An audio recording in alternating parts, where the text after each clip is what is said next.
Welcome. We're diving into generative AI and strategic foresight today, focusing on the algorithmic flaneur. That term really captures the essence of this exploration, doesn't it? It does. The flâneur, historically, was this detached observer strolling through the city, absorbing details, drawing insights from urban life. Right. And now we're considering how AI might function in a similar way, Exactly, navigating vast data landscapes instead of physical streets.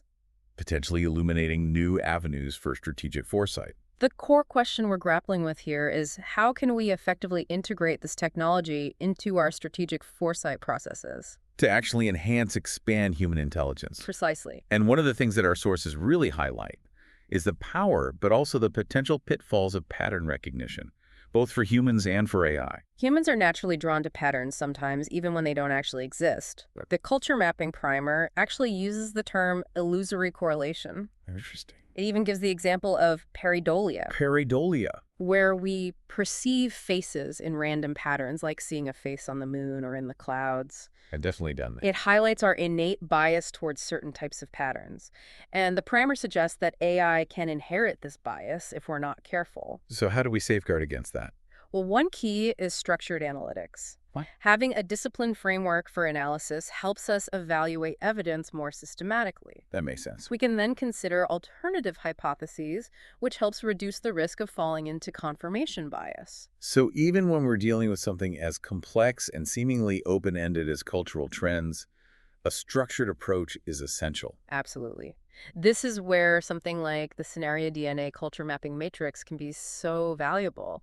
It's a tool for organizing and analyzing cultural signals in a more methodical way. The primer goes into detail about this matrix, explaining its key elements. It lays out the spectrum from analytic to expressive, Right. the affirmation to resistance of societal norms, and then the resulting archetypal clusters, each cluster representing a different way of seeing the world and engaging with culture. And you can envision AI enhancing this matrix. Absolutely. Imagine AI processing vast quantities of data, identifying subtle trends, potentially even revealing new archetypal narratives that we as humans might completely miss. That's a really powerful thought. AI could amplify those subtle signals of change that we might not pick up on, Helping us paint a more nuanced picture of how culture is evolving. and where those shifts might lead. However, we also have to consider whose stories are being represented in the data. Are we capturing the full spectrum of narratives? Especially from subcultures that are often overlooked. That's a crucial point. The primer talks about the challenge of understanding subcultures. Their narratives are often very subtle, rapidly evolving, and expressed more implicitly than explicitly. It can be incredibly difficult to decipher those signals, especially in a world where everything is moving so fast. And this is where AI's capabilities in natural language processing could be especially valuable. So it could help us analyze not just what's being said explicitly, but also the underlying sentiments, the cultural references, Right, that interplay between the explicit and the implicit in subcultural communication. giving us a much deeper and more nuanced view. But amidst all of this, we have to remember that AI is a tool.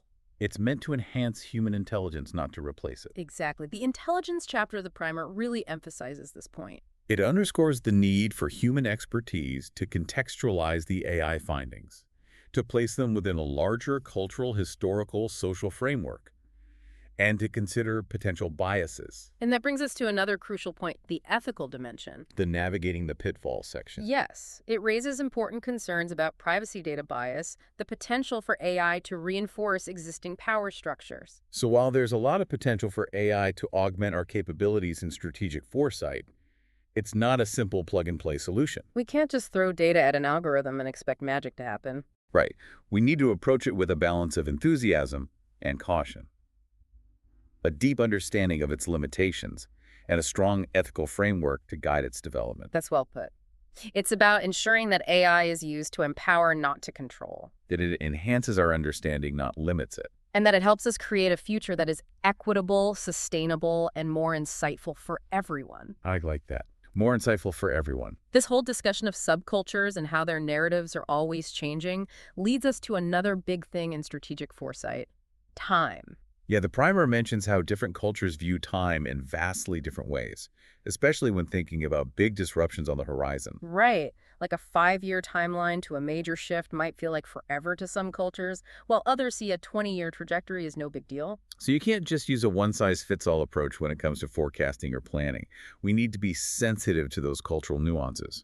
Exactly. And this is another area where having human expertise is so important. You need people who understand those cultural differences to interpret what the AI is telling us, to put those insights in the right context. It's like having cultural translators for the AI insights, bridging that gap between raw data and interpretations that actually mean something in different cultural settings. And that kind of skill set, I think, is only going to become more valuable as we weave AI more tightly into how we make decisions. The primer also digs into this idea of early indicators. You know, those subtle signs that often come before bigger cultural shifts? Early indicators, they're like breadcrumbs leading us toward the future, but they can be so hard to spot. Especially for us humans, we tend to have biases and we might overlook those less obvious cues. And AI could be really good at this kind of analysis, right? I mean, it can sift through tons of data and find those subtle patterns and connections that we as humans might miss completely. That's the idea. AI could be our early warning system for changes in culture, alerting us to things that might seem small now but could have huge implications down the road. But doesn't that raise a concern? Like, what if we become too reliant on AI, so dependent on its insights, that we lose our own ability to think critically and for ourselves? It's a valid point. We can't let ourselves become passive receivers of whatever the AI spits out. We have to question those insights, analyze them, interpret them through the lens of human judgment and our own experience. So it's more of a partnership then, not blindly following the AI, but using it to expand our own vision and challenge our assumptions. Exactly. AI can make our foresight better, but it should never take away our agency, our responsibility to shape the kind of future we want. Mm. Well, since we're talking about envisioning those possible futures, one of our sources brought up a really interesting idea, using speculative fiction in this whole process. I love that connection. Speculative fiction, it lets us play out those what-if scenarios. It stretches our imagination and challenges all those preconceived notions we have about what might be possible. And the primer connects speculative fiction to this thing called the futures cone. It's a framework for thinking about strategic foresight. Right. The futures cone helps us categorize different types of futures, those that are possible versus probable, preferable, and so on. So it gives us some structure for thinking beyond the limits of what we know right now. And speculative fiction can actually fill in those different zones of the futures cone, breathing life into those scenarios, making them feel more real and tangible. It's like a mental playground where we can test out different paths and see where they lead. So by reading and engaging with speculative fiction, we can break free from our biases and come up with more creative approaches to strategic foresight. I think so. It's using storytelling as a way to think about the future, to make these abstract ideas feel relatable and engaging. And that emotional connection you get from a good story, that visceral understanding of what those possible futures might actually feel like, that can be a powerful motivator to take action now. It's not just about cold, hard data. It's about those human stories that the data represents and what those stories tell us about where we're headed and the choices we have in front of us. Our sources also spend some time unpacking how complex language is, especially that back and forth between explicit language and implicit language. Right. Explicit language, it's straightforward. Not a lot of room for interpretation. But implicit language that relies on context and inference and all this shared knowledge between people. It's like the difference between saying, I like this product, versus just hinting at your preference, maybe through some shared cultural reference or even just a look. Exactly. And just like our own political views shape how we listen to political talk, the implicit and explicit stuff triggered by language plays a huge role in how consumers perceive things and what they do. So how does this all apply to strategic foresight and the whole idea of the algorithmic Flâneur? That's a good question. It suggests that we can't just teach AI to find patterns in the literal words people use.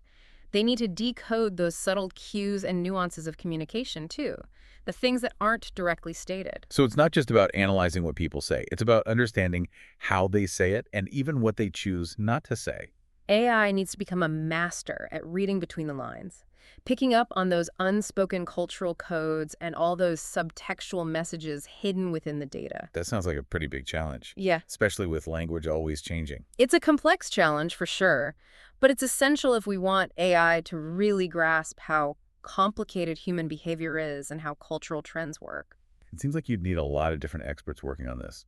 linguists, anthropologists, sociologists, all these people who understand human communication working alongside the computer scientists building the AI. It's about bringing together the best of human intelligence and artificial intelligence to build a system that can truly navigate the intricate landscape of human culture. Which circles back to our fundamental question.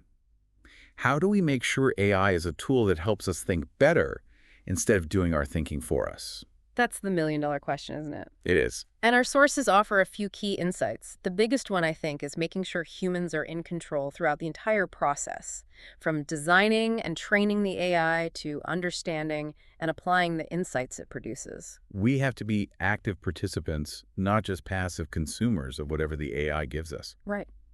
We need to stay critical thinkers.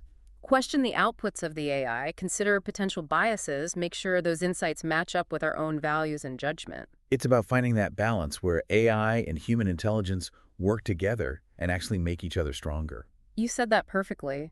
Recognizing that AI can open up new ways of exploring things, show us hidden patterns, broaden what we think is possible. This deep dive, it's really highlighting this intricate dance between AI and human intelligence, constantly negotiating between harnessing the power of algorithms and making sure that human judgment and experience stay at the heart of it all. It is a dance, and finding the right rhythm, that's what it's all about.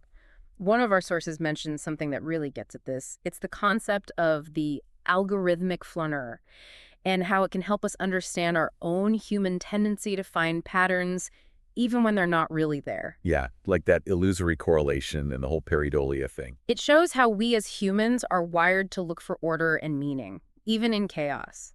It's a good thing in many ways, but it can also trip us up and lead to wrong conclusions. And if we're not careful, AI can make those same mistakes. Exactly.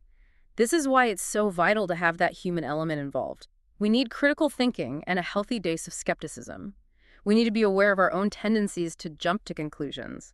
We can't just take what the AI tells us as gospel truth. So we need to question its findings, think about other possible interpretations. It's like being a detective, gathering evidence, following leads, putting together a puzzle. But you always have to be open to the possibility that you might be missing something or that your initial hunch was wrong. And this collaborative approach between AI and human intelligence seems especially powerful when we're talking about strategic foresight. Imagine an AI that can analyze cultural trends and pinpoint those emerging patterns, maybe even generate different scenarios for what the future might look like. That would be an incredibly useful tool for making decisions, helping us prepare for those subtle shifts that could have major consequences down the line. Definitely. But we can't forget that AI can only offer a peek into those potential futures. It's not a crystal ball. The future is always being shaped by so many factors, most of which we can't predict with 100% certainty. And that's where human agency comes in. We have the power to choose to take action, to shape the future we want to see. AI can be a powerful partner in that, not by telling us exactly what's going to happen, but by showing us more possibilities, shining a light on paths we might not have considered, ultimately giving us the knowledge to make better choices. As we've been exploring the algorithmic Flâneur today, I feel this sense of awe, but also a sense of responsibility. Awe at what AI could do for us, how it could change the way we understand the world and even ourselves, but also the responsibility to make sure we use this power for good, for the benefit of humanity and the planet. It's a journey we're all on together, isn't it? It is. This journey of exploring and discovering and creating alongside this powerful technology. And as we go further into this unknown territory, I think our most important compass is our shared humanity. Our commitment to compassion and justice, to ensuring that technology helps us connect and helps all life thrive. This deep dive has been really fascinating, exploring this dynamic relationship between AI and strategic foresight. We've talked about how powerful pattern recognition can be and also its limitations, the importance of cultural context, Yeah. and the ethical considerations we have to grapple with as we develop AI. And we've thought about how AI could help us not just predict the future, but also make it more meaningful, help us rediscover a sense of wonder in a world that's increasingly defined by technology. As we wrap up this deep dive, we want to leave you with this final thought. In an age where algorithms have such a huge influence on what we see, what we do, even who we think we are, how do we make sure that human agency, creativity, and empathy remain at the core of our decision-making? How do we ensure AI empowers humanity rather than taking away from it? That's a really important question for all of us to consider, as individuals and as a society. as we navigate this new frontier of artificial intelligence and figure out what it means for the future of our species and our world. Thank you for joining us on this exploration. We hope it's given you a lot to think about as we all move forward into this new era of intelligence together. This whole conversation about the algorithmic flaneur, it really keeps circling back to this idea of intelligence itself. Not just artificial intelligence, but our own human intelligence, and how those two have to work together. And one of our sources actually touches on that, citing the work of that MIT economist David Odor. Right. He suggests that AI could really democratize access to research work. So imagine individuals from all different backgrounds with all sorts of skills and perspectives, all empowered to contribute to advancing knowledge. That's a really powerful idea, especially when we think about it in the context of strategic foresight. Absolutely. So individuals and communities could start engaging in their own forms of foresight, Yeah. analyzing their local context, and developing strategies that are tailored to their specific needs. It's like shifting away from that traditional top-down model of strategic foresight, where you have a small group of experts dictating the future for everyone else. Right. And instead, you move towards something much more inclusive and participatory, Yes. where everybody has a voice and can contribute to shaping the kind of future they want to see. And AI could be a catalyst for that. Exactly. Providing the tools, the data, the insights that people need to engage in meaningful foresight practices. But it's not just about giving people access to information. We also have to cultivate critical thinking skills, contextual understanding, and awareness of those potential biases. So people need to be equipped not just to use the AI tools effectively, but to question those outputs, interpret them in the right context, and apply those insights responsibly. So it's about empowering people to be more than just passive consumers of whatever insights the AI generates. They need to be active participants, critically engaging with the technology. Absolutely. Questioning its assumptions, shaping its development in ways that align with their values and goals. And I think that brings us full circle to this idea of the algorithmic flaneur. It's not just about having an AI that observes and analyzes cultural trends. It's about creating this dynamic partnership between AI and human intelligence. Where AI expands our perception, helps us see those patterns and possibilities that we might have missed. Right. But at the same time, human judgment, empathy, ethical awareness, all of that remains at the forefront, guiding how this powerful technology is developed and used. This deep dive, it's really been eye-opening in terms of this complex relationship between AI and strategic foresight. We've talked about the power and limitations of pattern recognition, the need to understand cultural context, the ethical considerations that have to guide AI development. And we've even thought about how AI could help us not just predict the future, but rediscover a sense of wonder and meaning in a world that's so heavily influenced by technology. I think that's a really important point. And as we wrap up this exploration, we want to leave you with one final thought. Okay. In an age where algorithms have such a significant impact on how we see the world, the choices we make, even our own sense of self, how do we ensure that human agency, creativity, and empathy are still at the center of how we make decisions? How do we make sure that AI is used to empower humanity, not diminish it? That's a question we all need to grapple with, as individuals, as a society, as we navigate this new era of intelligence together. Thank you for joining us on this deep dive. We hope it's given you a lot to think about.